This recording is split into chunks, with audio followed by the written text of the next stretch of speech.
नमस्कार. अॅग्रोवनच्या हवामान बुलेटिनमध्ये आपल्या सगळ्यांचं पुन्हा एकदा स्वागत. उत्तर भारतातील बहुतांश ठिकाणी आज थंडी कमी झाली होती.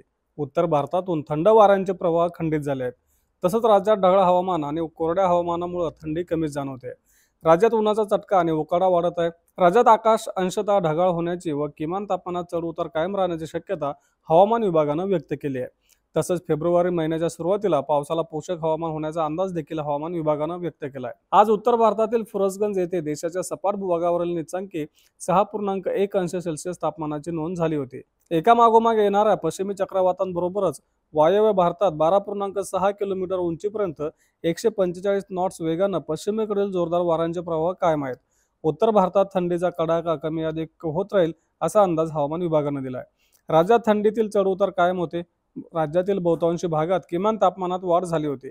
आज निफाड येथील गहू संशोधन केंद्रात राज्यातील नीचांकी 11 अंश सेल्सिअस तापमानाची नोंद झाली होती, तर राज्यातील इतर भागात किमान तापमान 12 अंशाच्या पुढेच होतं. राज्यात आकाश अंशतः ढगाळ होण्याची आणि किमान तापमानात चढ-उतार कायम राहण्याची शक्यता हवामान विभागानं व्यक्त केली आहे.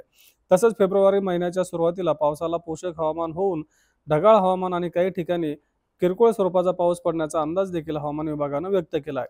हे होतं आजचं आपलं हवामान बुलेटिन. हवामान बुलेटिनमधून आपण रोज सायंकाळी 4 वाजता आपल्या राज्यातील हवामानाचा आढावा घेत असतो. त्यासाठी आपल्या अॅग्रोवनच्या चॅनलला नक्की सबस्क्राईब करा आणि हा व्हिडिओ जास्तीत जास्त शेतकऱ्यांपर्यंत पोहोचवण्यासाठी लाईक आणि शेअर करायला विसरू नका.